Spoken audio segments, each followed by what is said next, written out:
నమస్కారం. నేను మీ doctor చిన్నమై లంజిరెడ్డిని. Graduates సమస్యల పరిష్కారానికి మీ గొంతుకనే వస్తున్నాను. మీ మద్దతు నాకు అందించి నా అభ్యర్థిత్వాన్ని బలపరిచి మొదటి ప్రాధాన్యత ఓటు వేసి గెలిపించాలని ప్రార్థిస్తున్నాను. భారత్ మాతాకి జై. కాదు, దీన్ని కూడా మేము సహించేయలేదు. ప్రజలందరూ కూడా గమనిస్తున్నారు. ఒకటే చెప్తున్నా మీకు, మళ్ళా వెంటనే మీ పార్టీ ఎక్స్ఎమ్మెల్యే అయిన గండ వెంకటరామనాయుడుతో పాటు మా ముఖ్యమంత్రి గారికి మేము కూడా కోరుతాం.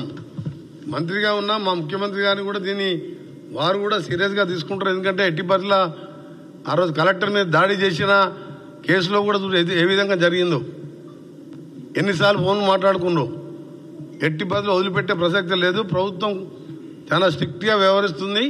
మళ్ళా కూడా రిక్వెస్ట్ చేస్తున్నాం, సిబిసిఐడి ఎంక్వైరీ చేసి, ఇంటెలిజెన్స్ అంటే కిరాయత్తలతోని ఈ ఉదయం పార్టీ ఆఫీసులో పార్టీ మీటింగ్ పెట్టి సంవత్సరం అంట ఆయన సిల్వర్ జూబ్లీ సెలబ్రేషన్ సంవత్సరం చేసుకుంటాడంట. మీరు చూసింది అసన్న సిల్వర్ జూబ్లీ సెలబ్రేషన్ సంవత్సరం చేసుకుంటానికి నువ్వు ఏం ఘనకార్యం చేసినావు? దోసుకున్నావు కాళేశ్వరం పేరు మీద, దళిత ముఖ్యమంత్రి పేరు మీద మోసం చేసినావు, దళితుల్ని డబుల్ బెడ్రూమ్ మీద మోసం చేసినావు, ఒక ఉద్యోగం ఇవ్వలేదు. వామన్ రావు భార్యాభర్త లాంటి వాళ్ళని అమ్మి ఎదురు తిరిగితే చంపేపించినావు నీ ఎమ్మెల్యేలతోని, ఇవాళ నీ ఎక్స్ఎమ్మెల్యేలతో. ఇవాళ మళ్ళా ఈరోజు రాజలింగమూర్తిని పుట్టన పెట్టుకున్నావు. చాలా సీరియస్గా చెప్తున్నాం. హత్యా రాజకీయాలు మానుకోండి. రాజకీయాల్లో హింసకు తావులేదు. మీరు ఇంకా ఏదో ఎలక్షన్లు వచ్చేసినట్టు ఆయన ముఖ్యమంత్రి అయినట్టే ఫీల్ అవుతాం. ఇంకా 4 ఏళ్ళు ఉన్నాయి. నువ్వు 6 నెలల తర్వాత ఓడిపోయిన తర్వాత 6 నెలలు ఫామ్ హౌస్లో పండుకొని పార్లమెంట్ ఎన్నికల్లో మొత్తం తిరిగినావు కదా, ఊరూరు తిరిగినావు కదా. మరి ఎందుకు 16 సీట్లలో గుండు 0 వచ్చింది నీకు? నీ గజ్వేల్లో కూడా మైనస్ వచ్చింది కదా. నీ కొడుకున్న సిరిసిల్లో కూడా 6,000 మైనస్ వచ్చింది కదా. సిద్దిపేటలో కూడా ఆడికాడికే వచ్చినాయి ఓట్లు ఈక్వల్గా. ఎంక్వైరీ చేయాలి. సిబిసిఐడి ఎంక్వైరీతో పాటు 24 అవర్స్లోనే క్లియర్గా నిందితులని వాళ్ళ భార్యనే అందరి ప్రజల ముందర వేలాది మంది సమక్షంలో చెప్పింది కాబట్టి ఇమీడియట్గా అరెస్ట్ చేయాలనే మా డిమాండ్తో పాటు కేసీఆర్కి చెప్తున్నాం, నువ్వు చరిత్ర ఈనుగా మిగిలిపోతావు. ఆ రోజు దొంగ దీక్షలు చేసి తెలంగాణ నువ్వు తెచ్చుకున్నట్టు దళిత ముఖ్యమంత్రి అని చెప్పి లక్షలు దోసుకున్నావు. ఇవాళ అమాయకులైన దోపిడి ఎదిరించి కోర్టులో కొడుతున్న వాళ్ళని మర్డర్ చేపిస్తున్నావు. దీనికి తప్పకుండా దేవుడు ఉన్నాడు, పైన ప్రజలు ఉన్నారు. ఇలాంటి మానుకోమని చెప్పి మీ స్వచ్ఛందంగా మీ ఎక్స్ఎమ్మెల్యేని సరెండర్ కమ్మని, దాంతోపాటు మా ముఖ్యమంత్రి గారిని కూడా కలుస్తాం. మా ముఖ్యమంత్రి గారు ఆల్రెడీ దీన్ని ఇంటెలిజెన్స్ కానీ పోలీసు వాళ్ళు చట్టం దాని పని దాన్ని చేసుకుంటుంది. ఇలా మేము డిమాండ్ చేసేది ఒకటి కాదు, 2 కాదు, కలెక్టర్నే ఏకంగా కలెక్టర్ని కూడా మర్డర్ చేయడానికే పోయింది మీరు. రాజలింగమూర్తి హత్యను బీఆర్ఎస్ పార్టీ, అదేవిధంగా అక్కడ స్థానిక మాజీ శాసనసభ్యుడిగా తీవ్రంగా ఖండిస్తూ ఉన్నాం. దురదృష్టం, ఈరోజు మీడియాలో కాంగ్రెస్ పార్టీ నాయకులు సోషల్ మీడియా వేదికగా చేసుకొని చేస్తున్నటువంటి దుష్ప్రచారాన్ని తీవ్రంగా ఖండిస్తున్నాం. ఈరోజు కాంగ్రెస్ పార్టీకి సంబంధించినటువంటి కొంతమంది నాయకులు, అదేవిధంగా సాక్షాత్తు రాష్ట్ర మంత్రి కోమటిరెడ్డి వెంకటరెడ్డి గారు మాట్లాడినటువంటి మాటలు చూస్తూ ఉంటే కొంత బాధాకరంగా ఉంది. అంతేకాకుండా ఈ కేసు మీద ఇన్ఫ్లుయెన్స్ చేయాలనేటువంటి ప్రయత్నం చేస్తున్నట్టుగా కనబడుతూ ఉన్నది. నిన్న హత్య జరిగిన తర్వాత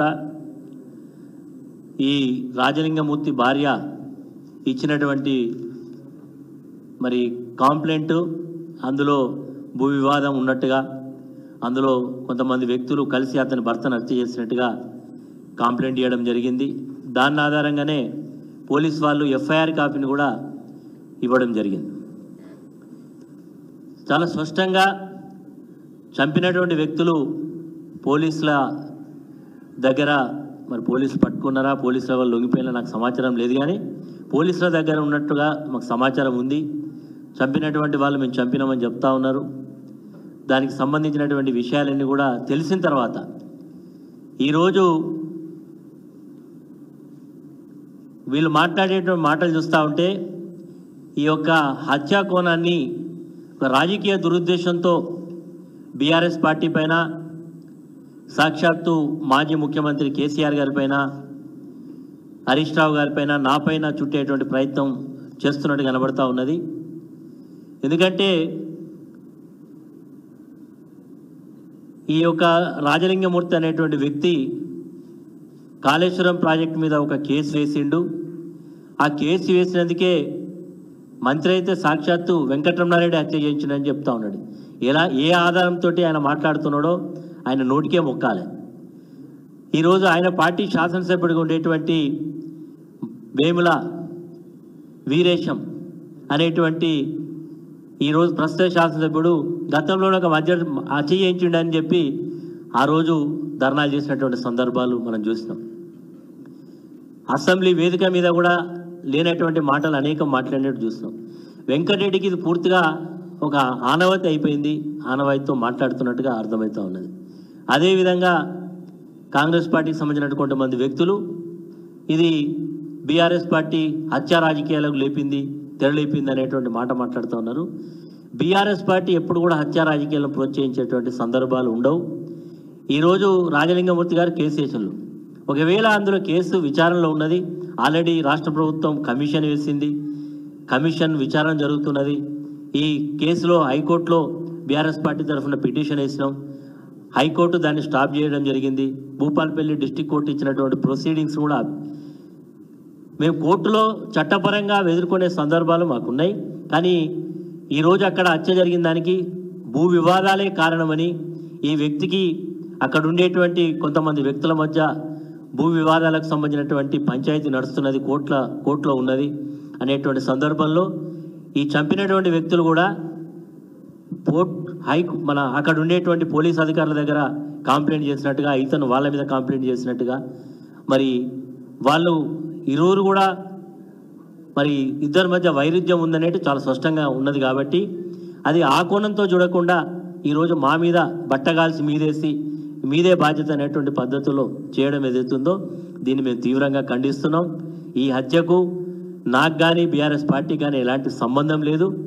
మరి ఈరోజు వాళ్ళు చెప్తా ఉన్నారు, అక్కడ ఉండేటువంటి స్థానిక శాసనసభ్యుడు దీన్ని నిష్పక్షపాతంగా విచారణ చేయాలి, ఎంత లోతుగా అధ్యయనం, మేము కూడా చెప్తున్నాం లోతుగా అధ్యయనం చేయాలి, ఖచ్చితంగా దోషులను శిక్షించాలి అని కూడా మేము కూడా డిమాండ్ చేస్తూ ఉన్నాం.